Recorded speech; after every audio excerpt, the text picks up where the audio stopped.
Hello dear student, compact study point में आपका स्वागत है। आशा करते हैं कि आप अच्छे होंगे और अपने एग्ज़ाम की तैयारी अच्छे से कर रहे होंगे और आपकी एग्ज़ाम की तैयारी अच्छी हो, इसलिए कॉम्पैक्ट स्टडी पॉइंट आपका सहयोग करता हुआ एक अलग तरीके से पढ़ाई करने का प्रयास कराया जा रहा है आपको। तो आइए, आपकी एग्ज़ाम को सरल बनाने के लिए हम भी थोड़ा सा आपका प्रयास करते हैं, सहयोग करते हैं।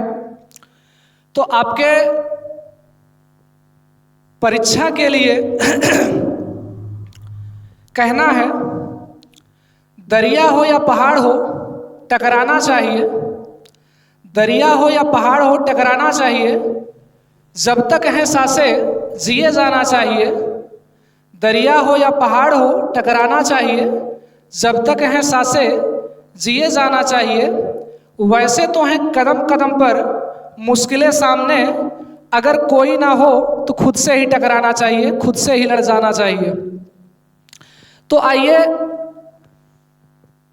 आपके केमिस्ट्री में एक महत्वपूर्ण क्वेश्चन पूछा जाता है, अभिक्रिया की कोटि किसे कहते हैं? प्रथम कोटि की अभिक्रिया के लिए वेग समीकरण तथा अर्धायु प्राप्त कीजिए। बच्चों, बहुत ही मोस्ट इंपॉर्टेंट क्वेश्चन है ये, लगभग हर वर्ष ये प्रश्न आपके एग्जाम में आता है। तो इसको आप थोड़ा सा अच्छे से पढ़े रहेंगे, अगर ये प्रश्न आता है तो आप इसको सरल तरीके से कर जाना है आपको। तो सबसे पहले हम समझते हैं कि अभिक्रिया की कोटि किसे कहते हैं बच्चों। अभिक्रिया की कोटि,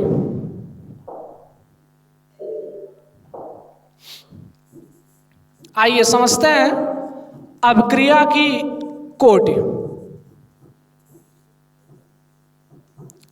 बहुत ही सरल शब्दों में समझने वाले हैं, अभिक्रिया की कोटि किसे कहते हैं। बच्चे कंफ्यूजन में रहते हैं कि अभिक्रिया की कोटि है क्या चीज। तो आइए, सबसे पहले हम आपको डिफिनीशन देते हैं। किसी भी रासायनिक अभिक्रिया में, किसी भी रासायनिक अभिक्रिया में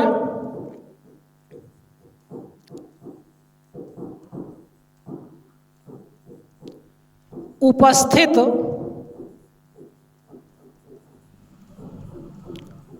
किसी भी रासायनिक अभिक्रिया में उपस्थित अभिकारक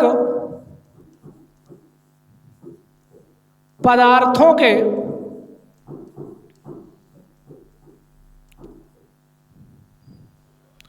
सांद्रताओं के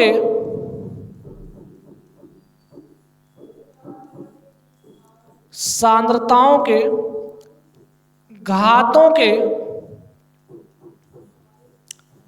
योग को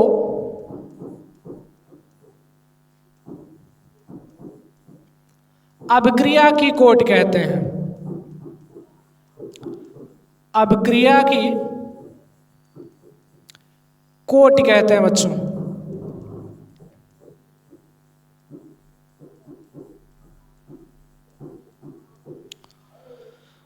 चलिए समझ लेते हैं थोड़ा सा। किसी भी रासायनिक अभिक्रिया में उपस्थित अभिकारक पदार्थों के सांद्रताओं के घातों के योग को अभिक्रिया की कोटि कहते हैं। आप बहुत सारी रासायनिक अभिक्रियाएं पढ़ते हैं, उसमें हम जब समीकरण लिखते हैं तो दो चीजें होती हैं, एक आपका अभिकारक होता है, एक आपका उत्पाद होता है। तो मान लेते हैं कि हमारे पास एक रासायनिक अभिक्रिया है बच्चों, वो अभिकारक ए है, ये उत्पाद में परिवर्तित हो रहा है। तो अभिकारक कौन है? ए है, ठीक। तो इसकी सांद्रता का जितना घात होता है वही अभिक्रिया की कोटि होती है। अब जैसे जब इसकी सांद्रता लिखेंगे तो सांद्रता ए मतलब कंसंट्रेशन ए, इसका घात कितना है? 1 है। तो ये क्या होगा? प्रथम कोटि की अभिक्रिया होगी। अगर अभिक्रिया की कोटि 1 है तो इसका मतलब है कि वह प्रथम कोटि की अभिक्रिया है। अगर अभिक्रिया की कोटि 0 है तो इसका मतलब 0 कोटि की अभिक्रिया है। तो आशा करते हैं कि आप समझ पाए होंगे अभिक्रिया की कोट किसे कहते हैं? फिर से समझ लेते हैं। किसी भी रासायनिक अभिक्रिया में उपस्थित अभिकारक पदार्थों के सांद्रताओं के घातों के योग को अभिक्रिया की कोटि कहते हैं। अब आइए आगे हम समझते हैं। प्रथम कोटि की अभिक्रिया के लिए वेग समीकरण तथा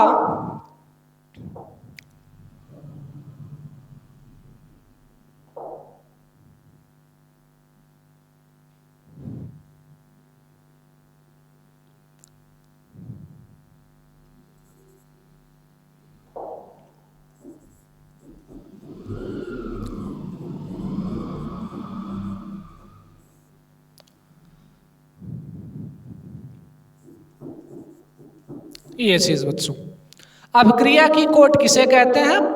प्रथम कोट की अभिक्रिया के लिए वेग समीकरण तथा अर्धायु प्राप्त कीजिए। तो आशा करते हैं आप समझ गए होंगे।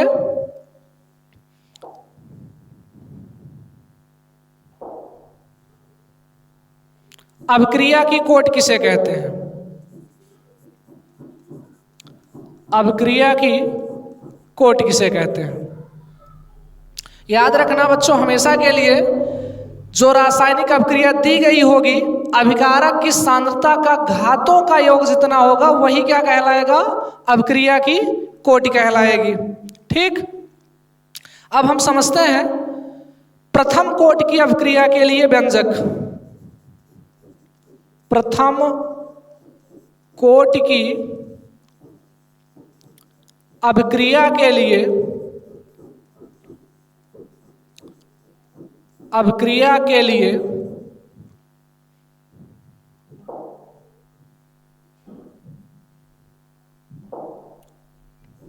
अभिक्रिया के लिए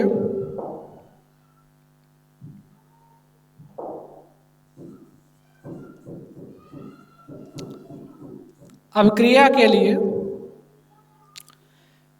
वेग समीकरण, यही महत्वपूर्ण है बच्चों, वेग समीकरण। ठीक, तो हम मानते हैं, माना अभिकारक ए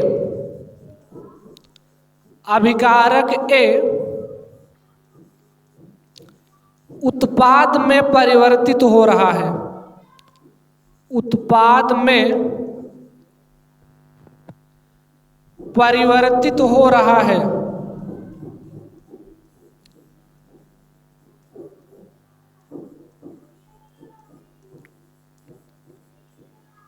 तो इसके लिए हम समीकरण लिख लेते हैं। कह रहा है माना अभिकारक ए उत्पाद में परिवर्तित हो रहा है, तो अभिकारक ए हो गया हमारे पास बच्चों, ये बदल रहा है, परिवर्तित हो रहा है उत्पाद में। ठीक, ये एक सामान्य रासायनिक अभिक्रिया मान लिया हमने, जिसमें अभिकारक ए उत्पाद में परिवर्तित हो रहा है। अब इसके लिए हम लिखेंगे बच्चों अभिक्रिया की दर। अभिक्रिया की दर क्या होती है?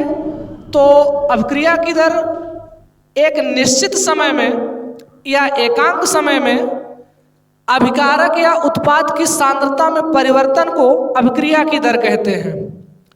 तो इसके लिए बच्चों हम जब लिखेंगे तो अभिकारक हमारे पास क्या है? ए है।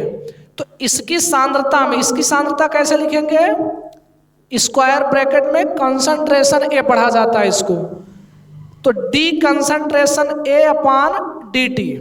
इसका क्या मतलब है?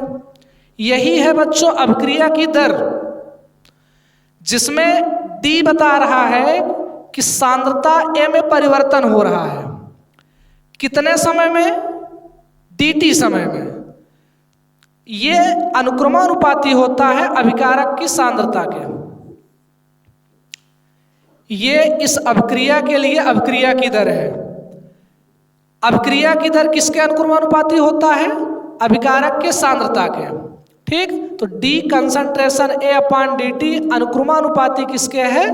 कंसंट्रेशन A, अर्थात अभिक्रिया की दर अभिकारक के सांद्रता के अनुक्रमानुपाती होता है। इसको बच्चों थोड़ा सा सरल करेंगे तो ये हो जाएगा आपका D concentration A upon dt equal to, यहाँ पे आएगा K कंसंट्रेशन A। K क्या है?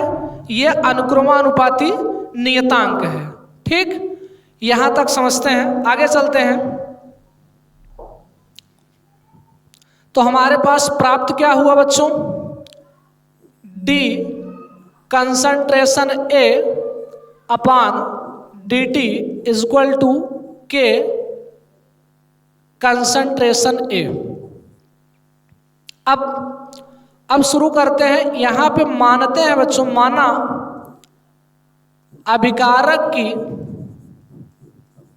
जो हमारा अभिकारक ए था, अभिकारक की प्रारंभिक सांद्रता ए है तथा टी समय बाद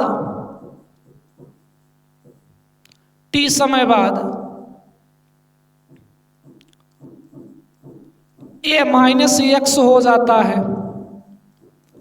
ए माइनस एक्स हो जाता है। इसको थोड़ा सा संक्षेप में समझते हैं बच्चों।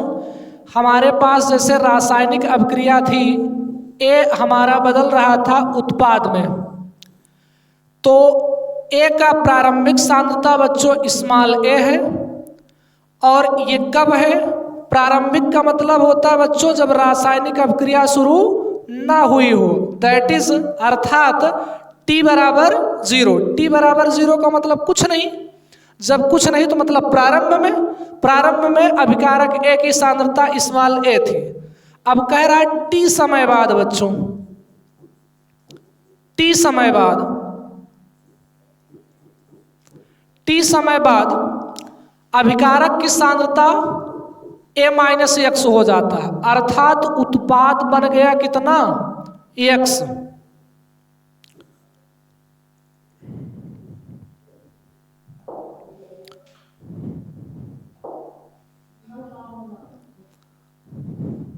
उत्पाद हमारा बन गया कितना, एक्स। ठीक, तो जो उत्पाद बनेगा बच्चों, यानी कि उत्पाद की सांद्रता जो बनेगी वो अभिकारक की सांद्रता में घट जाएगी। तो ये आपका अभिकारक की सांद्रता कितना बचेगा, ए माइनस एक्स। क्यों, क्योंकि एक्स बदल गया किसमें, उत्पाद में, तो बचा कितना, ए माइनस एक्स। ठीक, तो अब आपने देखा, माना अभिकारक की प्रारंभिक सांद्रता स्मॉल ए है तथा टी समय बाद ए माइनस एक्स हो जाता है, तब टी समय बाद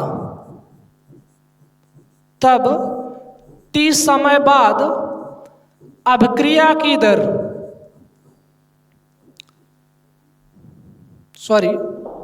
अभिकारक की दर,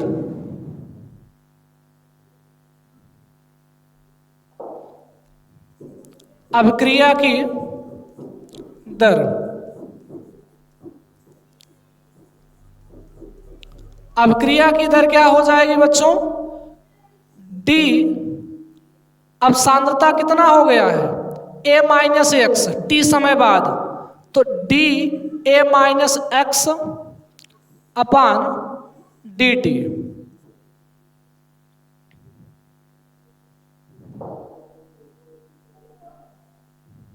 एक बार फिर से यहाँ ध्यान दीजिए, तब समझते हैं। माना अभिकारक की प्रारंभिक सांद्रता स्मॉल ए है तथा टी समय बाद ए माइनस एक्स हो जाता है, तब टी समय बाद अभिक्रिया की दर क्या हो जाएगी बच्चों, ये हो जाएगा डी, प्रारंभिक में कितना था, D X upon D T is equal to K into A minus X. हमारा जो उत्पाद बन रहा है वो आपका एक्स है, तो अभिकारक की सांद्रता में परिवर्तन कितना हो रहा है, एक्स, तो ये हो जाएगा आपका D X upon D T. अभिकारक की सांद्रता कितनी बची, ए माइनस एक्स। ठीक, अब यहाँ से ए माइनस एक्स को बच्चों इधर कर लेते हैं, तो ये हो जाएगा 1/, ए माइनस एक्स, यहाँ क्या बचा, डी एक्स, डी टी को उस तरफ कर लेते हैं, तो ये हो जाएगा के डी टी। ठीक, अब ये दोनों पक्षों का बच्चों समाकलन करते हैं, दोनों पक्षों का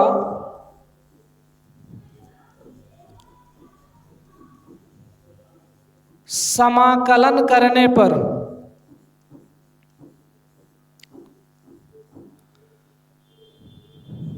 तो समाकलन करेंगे 1/a-x dx। के नियतांक है बच्चों, तो के आपका बाहर रहेगा, समाकलन किसका होगा, dt का।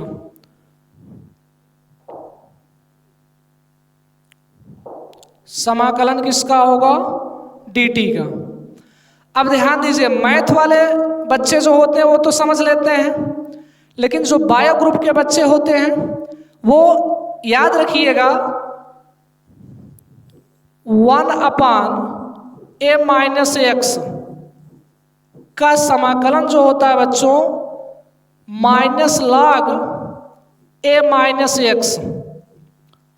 ठीक, तो इसका समाकलन हो जाएगा बच्चों -log a-x to the base e equal to K. dt का समाकलन क्या होगा बच्चों, इंटीग्रेशन ध्यान रखिएगा, जैसे dx का समाकलन होता है x और dt का समाकलन होता है t। एक कांस्टेंट, एक नियतांक भी जुड़ता है बच्चों जिसको हम बोलते हैं समाकलन नियतांक। अगर df है तो इसका समाकलन हो जाएगा ef प्लस c। ये c क्या चीज है, समाकलन नियतांक है। तो dt का समाकलन हो जाएगा बच्चों t, एक नियतांक जुड़ेगा इसमें c। याद रखिएगा दोनों तरफ नियतांक नहीं जोड़ेंगे, एक तरफ, चाहे इस तरफ जोड़ लें चाहे इस तरफ जोड़ लें। समीकरण नंबर इसको बना लेंगे हम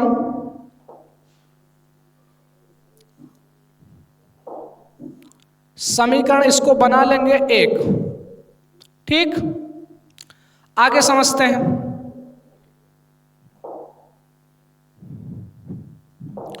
यहां तक फिर से समझ लीजिएगा, dx/dt equal to k into a-x। ये कहां से आया, माना अभिकारक की प्रारंभिक सांद्रता a था, t समय बाद a-x हो गया, तो जब अभिक्रिया की दर लिखेंगे t समय बाद बच्चों तो dx/dt equal to k into a-x। अब a-x को इधर लाओगे तो 1/a-x dx equal to k dt।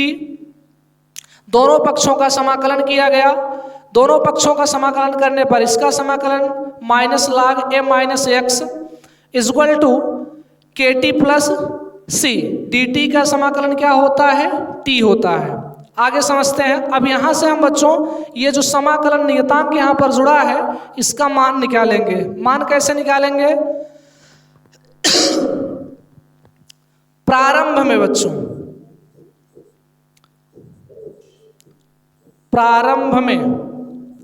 प्रारंभ में क्या है, t बराबर 0।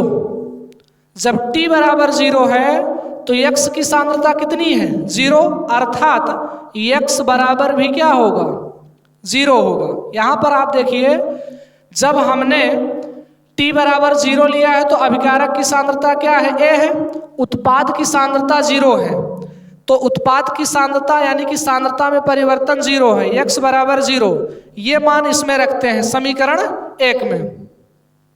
जब समीकरण 1 में रखेंगे तो आपको मिलेगा क्या, -log a-0 to the base e equal to k into t का वैल्यू कितना है बच्चों, 0 प्लस c। तो c का मान क्या कितना आ गया यहाँ पर, -log a-0 करेंगे तो केवल बच्चों a बचेगा टू द बेस e। ठीक, अब c का मान बच्चों समीकरण 1 में रख दीजिए। तो आगे लिखेंगे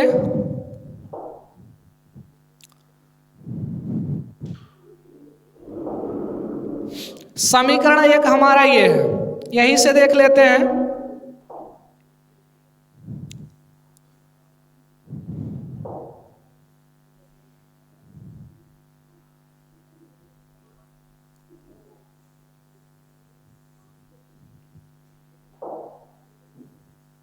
आगे देखते हैं बच्चों, C का मान समीकरण 1 में रखने पर, C का मान समीकरण 1 में रखने पर, जब बच्चों C का मान समीकरण 1 में रखेंगे तो C का ये हो जाएगा आपका minus log a minus x to the base e equal to k into T. अब देखिए बच्चों, C का मान हमारे पास क्या है, minus log a to the base e, तो ये हो जाएगा minus log a to the base e। अब देखिए बच्चों, माइनस लॉग a को इस तरफ करेंगे तो ये हो जाएगा प्लस, तो हो जाएगा आपका log a to the base e, इसको लिखते हैं minus log a minus x to the base e equal to K T. ठीक, अब यहां पर आप ध्यान दीजिए, लॉगरिथमिक फार्मूला आप ध्यान दीजिएगा। एक फार्मूला आप पढ़ते हैं, log m upon n equal to होता है log m minus log n। ठीक, तो हमारा आप इसमें देखेंगे तो m के स्थान पर a है, n के स्थान पर a माइनस एक्स है, तो ये फार्मूला इसके अकॉर्डिंग बन जाएगा log a upon a minus x to the base e equal to K T. अब यहां से बच्चों हम जब k का मान निकालेंगे तो k इक्वल टू हो जाएगा, t को इधर करेंगे 1 upon T log a upon a minus x to the base e। अब यहां पर ध्यान दीजिएगा बच्चों, ये जो लॉग है इसका बेस है e, इसको हमको बनाना है 10, तो याद रखिएगा लॉग बेस e से 10 बनाने के लिए इसमें 2.303 का मल्टीप्लाई करना पड़ता है। दैट इज, यहां हम फार्मूला समझ लेते हैं, लॉग बेस e अगर इसको बनाना है आपको 10 तो इसमें आपको मल्टीप्लाई करना पड़ेगा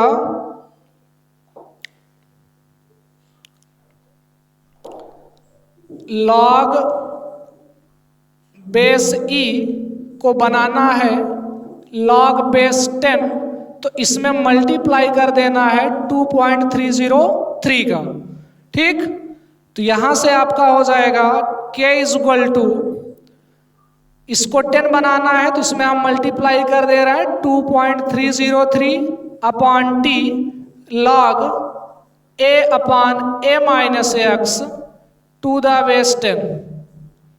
ये बच्चों प्रथम कोटि की अभिक्रिया के लिए वेग समीकरण है। अब आशा करते हैं कि आप समझे होंगे।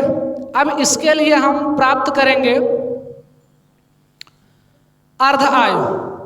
इसको आप स्क्रीनशॉट भी ले सकते हैं, आप इसको रिवाइज करके देख लीजिएगा, जहां चीजें ना समझ में आई हो दोबारा सुनिएगा, समझिएगा, और अगर कोई दिक्कत होती है तो आप कमेंट में बताइएगा, हम इसको दोबारा आपको रिवीजन करा सकते हैं।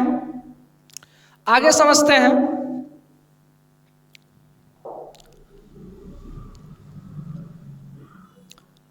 प्रथम कोटि की अभिक्रिया के लिए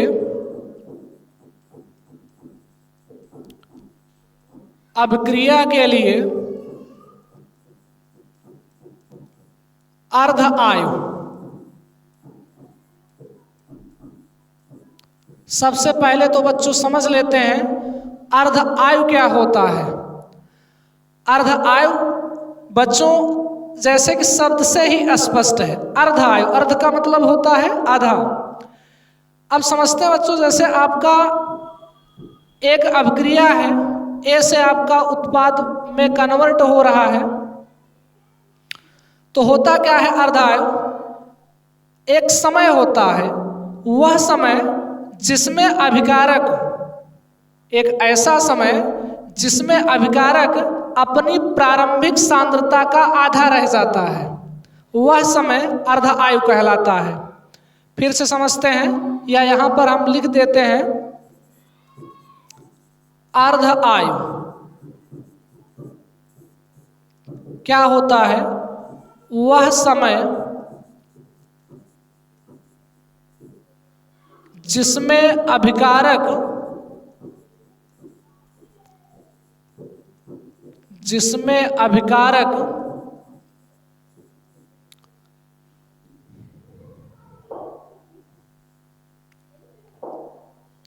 अपनी प्रारंभिक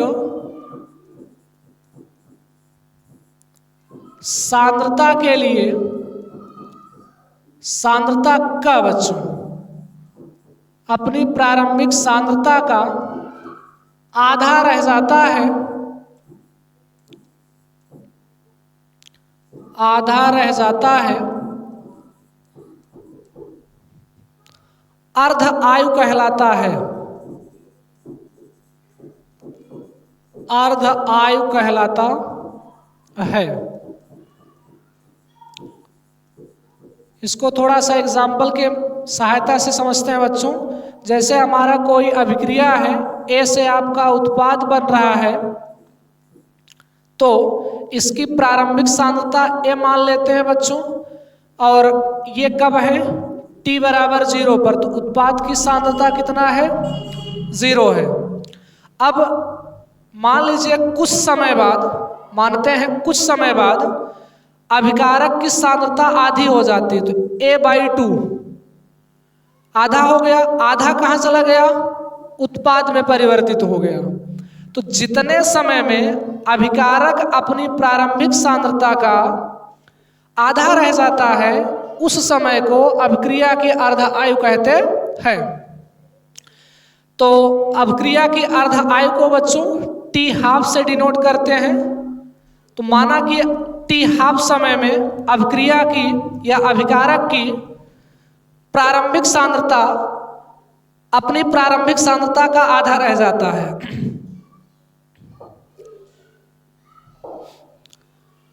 चलिए उसके लिए हम फार्मूला प्राप्त करते हैं।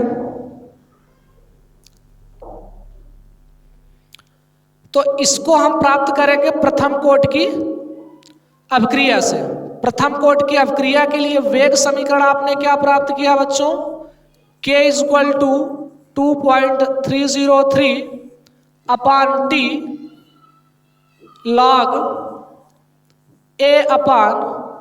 a/(a-x) to the base 10। अब ध्यान दीजिए बच्चों, जब आपका अर्ध आयु की बात करते हैं तो t जो है t½ होगा। चूंकि यहां पर आप देख रहे हैं डिफिनीशन बता रहा है कि वह समय जिसमें अभिकारक अपनी प्रारंभिक सांद्रता का आधा रह जाता है, तो t जो है बच्चों t बराबर t½ होगा। और उत्पाद में जो आपका सांद्रता परिवर्तन हुआ है वो x हुआ था। अब यहां पर क्या होगा? x बराबर a/2, क्योंकि अभिकारक अपनी प्रारंभिक सांद्रता का आधा रह जाता है। तो अर्थात इसका मतलब यह हुआ कि उत्पाद जो है अभिकारक की प्रारंभिक सांद्रता में हो गया है। तो ये t बराबर t½ x बराबर a/2 इसमें रखेंगे तो आपको मिल जाएगा K = 2.303 अपान t½ log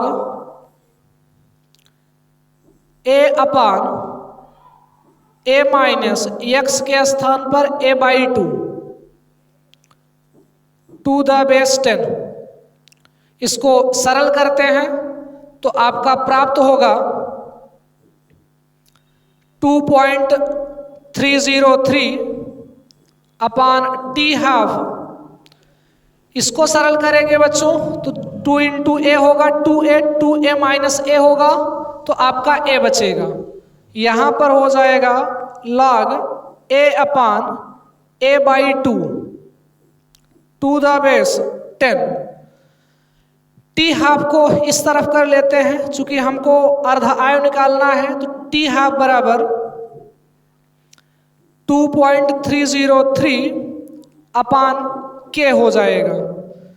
इसको सरल करेंगे बच्चों तो a से a कैंसिल हो जाएगा, 2 ऊपर चला जाएगा, ये बन जाएगा आपका log 2 to the base 10।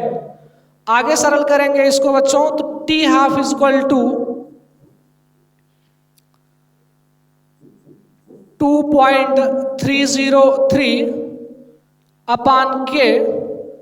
log 2 की वैल्यू याद रखिएगा बच्चों, log 2 की वैल्यू याद रखिएगा आप, टू द बेस 10 पर 0.3010। तो हम यहां पर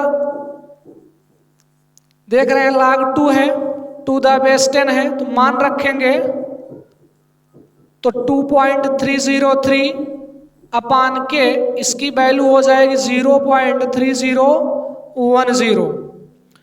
तो टी हाफ का मान आ जाएगा बच्चों, इन दोनों का मल्टीप्लाई करेंगे तो आपके पास आएगा 0.693 अपान के। ये प्रथम कोटि की अभिक्रिया के लिए अर्ध आयु है। तो ये आशा करते हैं आपकी समझ पाए होंगे अच्छे तरीके से। अभिक्रिया की कोटि किसे कहते हैं, अभिक्रिया प्रथम कोटि की अभिक्रिया के लिए व्यंजक क्या होता है, और प्रथम कोटि की अभिक्रिया के लिए अर्ध आयु क्या होता है। ठीक, तो आज का टॉपिक, आज का एक क्वेश्चन आपके बोर्ड के लिए तैयार हुआ। ये बहुत ही महत्वपूर्ण क्वेश्चन है बच्चों, इसको आप हमेशा के लिए जो है अपने दिमाग में बना के रखिएगा, क्योंकि इसके पूछे जाने की संभावना हमेशा रहती है। तो इसी के साथ अपनी क्लास को ख़त्म करते हैं। वीडियो अच्छा लगा हो तो लाइक करिएगा, शेयर करिएगा। जय हिंद।